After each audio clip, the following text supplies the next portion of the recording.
ಕರ್ತನ ಪರಿಶುದ್ಧ ನಾಮ ಮಹಿಮೆ ಉಂಟಾಗಲಿ. ಎಲ್ಲ ಸಭೆ ಮಕ್ಕಳಿಗೂ ದೇವರ ಮಕ್ಕಳಿಗೂ 2026 ವರ್ಷದ ಆರ್ಥಿಕ ಶುಭಾಶಯಗಳು. ಈ ವರ್ಷದಲ್ಲಿ ಕೂಡ ದೇವರು ಯೇಸು ಸ್ವಾಮಿ ನಿಮ್ಮ ಸಂಗಡ ಎಲ್ಲ ದಿವಸಗಳಿದ್ದು ನಿಮಗೆ ಜಯವನ್ನು ಅನುಗ್ರಹಿಸಲಿ. I greet you in the name of our Lord and Savior Jesus Christ. I heartily congratulate to all church believers and God's people.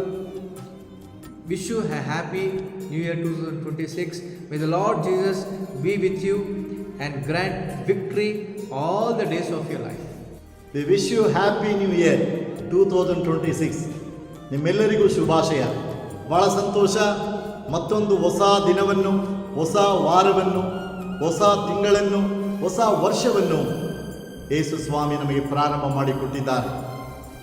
ನಮ್ಮೆಲ್ಲರಿಗೂ ದೇವರು ಕೊಟ್ಟಿರುವ ವಾಗ್ದಾನ ಆದಿಕಾಂಡ 28ನೇ ಅಧ್ಯಾಯ 15ನೇ ವಾಕ್ಯ. ದೇವರು ಹೇಳ್ತಿದ್ದಾರೆ, ನಾನೇ ನಿನ್ನ ಸಂಗಡ ಇರುತ್ತೇನೆ, ನಾನು ನಿನ್ನನ್ನು ಕಾಪಾಡುತ್ತೇನೆ, ನಾನು ತಿರುಗಿ ನಿನ್ನನ್ನು ನನ್ನ ಸಾನ್ನಿಧ್ಯಕ್ಕೆ ಬರಮಾಡಿಕೊಳ್ತೇನೆ, ನಾನು ನಿನ್ನನ್ನು ಕೈ ಬಿಡೋದಿಲ್ಲ, ನಿನ್ನನ್ನು ಬಿಟ್ಟು ಅಗಲೋದಿಲ್ಲ ಎಂಬುದಾಗಿ ದೇವರು ನಮ್ಮ ಮೂಲ ಪಿತೃಗಳಿಗೆ ವಾಗ್ದಾನ ಮಾಡಿದನು. ನಮ್ಮ ದೇವರು ವಾಗ್ದಾನಗಳಲ್ಲಿ ನಂಬಿಗಸ್ತನಾದ ದೇವರು. ಆತನ ವಾಗ್ದಾನಗಳು ಎಷ್ಟೇ ಇದ್ದರೂ ಕೂಡ ಯೇಸು ಕ್ರಿಸ್ತನ ಮೂಲಕವಾಗಿ ಅವೆಲ್ಲವೂ ನೆರವೇರುವಂಥದ್ದಾಗಿದೆ. ವಾಗ್ದಾನ ಕೊಟ್ಟಿರುವ ದೇವರು ಈ ವರ್ಷದಲ್ಲಿ ಪ್ರತ್ಯೇಕವಾಗಿ ನಮಗೆ ವಾಗ್ದಾನ ಕೊಟ್ಟಿರುವ ದೇವರು, ಸಭೆಯಾಗಿರುವ ನಮಗೆ ಕೊಟ್ಟಿರುವ ವಾಗ್ದಾನ ಮಾತ್ರವಲ್ಲ, ಎಲ್ಲ ವಾಗ್ದಾನಗಳನ್ನು ದೇವರು ಒಡಂಬಡಿಕೆಯಾಗಿ ಬದಲಾಯಿಸಿದ್ದಾರೆ. ನಮ್ಮ ಸಂಗಡ ದೇವರು ಒಪ್ಪಂದ ಮಾಡಿಕೊಂಡಿದ್ದಾರೆ. ಈ ವರ್ಷದ ಎಲ್ಲ ದಿನ ನಮ್ಮ ಸಂಗಡ ದೇವರು ಖಂಡಿತ ಇರ್ತಾರೆ, ನಮ್ಮನ್ನು ಕಾಪಾಡ್ತಾರೆ. ನಮಗೆ ಪುನರ್ಚೈತನ್ಯವನ್ನು ದೇವರು ಕೊಟ್ಟು, ಪುನರ್ಜೀವ ದೇವರು ಕೊಟ್ಟು, ಹೊಸದಾದ ಕಾರ್ಯಗಳನ್ನ ಬದುಕಲ್ಲಿ ಮಾಡಲಿಕ್ಕೆ ದೇವರಿಗೆ ಶಕ್ತಿ ಇದೆ. ಆತನು ಈ ವರ್ಷದಲ್ಲಿ ಎಲ್ಲೂ ನಮ್ಮನ್ನು ಕೈ ಬಿಡಲ್ಲ, ಎಲ್ಲಿಯೂ ನಾವು ತಲೆ ಬಗ್ಗಿಸುವಾಗೆ ದೇವರು ಮಾಡಲ್ಲ. ದೇವರು ನಮ್ಮ ಸಂಗಡ ಇರುವಾತನೇ ಆಗಿದ್ದಾನೆ. ಭಯಪಡಬೇಡ್ರಿ. ದೇವರೊಟ್ಟಿಗೆ ಒಂದು ಒಳ್ಳೆ ಒಪ್ಪಂದ ಇರಲಿ, ದೇವರೊಟ್ಟಿಗೆ ಒಂದು ಉತ್ತಮವಾದಂಥ ಸಂಬಂಧನ ಬೆಳೆಸ್ಕೊಳ್ಳಿ. ದೇವರ ವಾಕ್ಯ ಧ್ಯಾನ ಮಾಡುವುದರಲ್ಲಿಯೂ, ಪ್ರಾರ್ಥನೆ ಮಾಡುವುದರಲ್ಲಿಯೂ, ದೇವರ ಸಾನ್ನಿಧ್ಯ ಹುಡುಕುವುದರಲ್ಲಿಯೂ, ದೇವರಿಗೆ ಮೆಚ್ಚುಗೆಯಾದ ಕಾರ್ಯಗಳನ್ನು ಮಾಡುವುದರಲ್ಲಿಯೂ ಆತನ ಸುವಾರ್ತೆಗೆ ಕಾರಣವಾಗಿ ನಿಮ್ಮನ್ನು ಸಮರ್ಪಣೆ ಮಾಡಿಕೊಳ್ಳ್ರಿ. ನಿಮ್ಮನ್ನು, ನಿಮ್ಮ ಕುಟುಂಬವನ್ನು, ನಿಮ್ಮ ಕೆಲಸಗಳನ್ನು, ನಿಮ್ಮ ಪ್ರಯಾಣವನ್ನು ದೇವರು ಆಶೀರ್ವದಿಸಿ ದೇವರು ಕಾಪಾಡುವನು. ಪುನರುತ್ಥಾನ ಹೊಂದಿದ ಯೇಸು ಪುನಃ ಈ ಲೋಕಕ್ಕೆ ಬರಲಿದ್ದಾರೆ. ಆತನಿಗಾಗಿ ನಾವು ಕಾದಿದ್ದೇವೆ. ಆತನು ಬರುವ ದಿನಗಳು ಬಹಳ ಸಮೀಪವಾಗಿದೆ. ನಮ್ಮೆಲ್ಲರಿಗಾಗಿ ಮರಣವನ್ನು ಅನುಭವಿಸಿ, ತನ್ನ ರಕ್ತವನ್ನೇ ಸುರಿಸಿ, ತನ್ನ ಶರೀರವನ್ನೇ ಕೊಟ್ಟು 3ನೇ ದಿನದಲ್ಲಿ ಪುನರುತ್ಥಾನ ಹೊಂದಿದ ಯೇಸು ಪುನಃ ಈ ಲೋಕಕ್ಕೆ ಬರೋದಕ್ಕಾಗಿ ನಾವೆಲ್ಲರೂ ಕಾಯ್ತಾ ಇದ್ದೇವೆ. ಆತನು ಅತಿ ಬೇಗನೆ ಬರಲಿದ್ದಾನೆ. ನಾವೆಲ್ಲರೂ ಕೂಡ ಸಿದ್ಧರಾಗೋಣ. ಈ ವರ್ಷದಲ್ಲಿ ಪುನರುತ್ಥಾನ ಹೊಂದಿದ ಯೇಸುವನ್ನು ಕುರಿತು ಅನೇಕರಿಗೆ ಶುಭವಾರ್ತೆ ನಾವು ತಿಳಿಸೋಣ. God bless you. ದೇವರು ನಿಮ್ಮನ್ನು ಆಶೀರ್ವದಿಸಲಿ. ದೇವರ ಕೃಪೆ ನಿಮ್ಮೆಲ್ಲರ ಸಂಗಡ ಇರಲಿ. ஸ்தோத்திரமாகಲಿ. இயேசு கிறிஸ்துவின் நாமத்தினாலே உங்கள் அனைவருக்கும் புத்தாண்டு நல்வாழ்த்துதல். இந்த 2026வது வருஷத்தை கர்த்தர் நமக்கு ஆரம்பித்து கொடுத்திருக்கிறார்.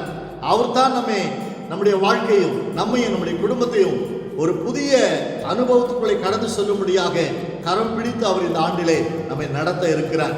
உங்கள் தனிப்பட்ட வாழ்க்கைக்கும், உங்கள் ஆவிக்குரிய வாழ்க்கைக்கும் ஆண்டவர் கொடுத்திருக்கிற வாக்குத்தத்தங்களே நீங்கள் அதை உறுதியாக பற்றி பிடித்துக் கொள்ளுங்கள். இந்த வருஷத்திலே சபைக்கு தேவன் கொடுத்திருக்கிற வாக்குத்தத்தம், அந்த வாக்குத்தத்தங்களை கர்த்தர் நிச்சயமாய் நிறைவேற்றுவார். ஆதியாகமம் 28வது அதிகாரம் 15வது வசனத்திலே ஆண்டவர் நம்முடைய முற்பிதாக்கள் இடத்துல பேசியிருக்கிற வார்த்தை, நான் உன்னோடு கூட இருப்பேன், நான் உன்னை காப்பாற்றுவேன், நான் மீண்டும் உன்னை என் சமூகத்திலே கொண்டு வருவேன், நான் உன்னை கைவிட மாட்டேன், உன்னோடு கூட இருந்து எல்லாவற்றையும் நான் உனக்கு கொடுப்பேன் என்று கர்த்தர் வாக்கு கொடுத்திருக்கிறார். இந்த வருஷத்தின் ஆரம்ப நாளிலிருந்து உங்கள் தனிப்பட்ட வாழ்க்கையிலே தேவன் கொடுத்திருக்கிற வாக்குத்தத்தத்தை நீங்கள் உறுதியாய் பற்றி பிடித்துக் கொள்கிற பிள்ளைகளாய், அவருக்காக, அவருக்கென்று அவருடைய சேவையை செய்யும்படியாக, உங்களுக்காக சிலுவையிலே மரணத்தை அனுபவித்த 3வது நாள் உயிரோடு எழுந்த இயேசுவை குறித்து நீங்கள் அநேகருக்கு சுவிசேஷத்தை அறிவிக்கும்படியாக இந்த வருஷத்தை ஆண்டவர் உங்களுக்கு மீண்டும் கொடுத்திருக்கிறார். நம்முடைய ஆண்டவராக இயேசு மீண்டும் வரப்போகிறார். அவருக்காக நாம் எல்லாரும் காத்திருக்கிறோம். அவர் வருகிற வருகை அதி சீக்கிரமாக இருக்கிறது.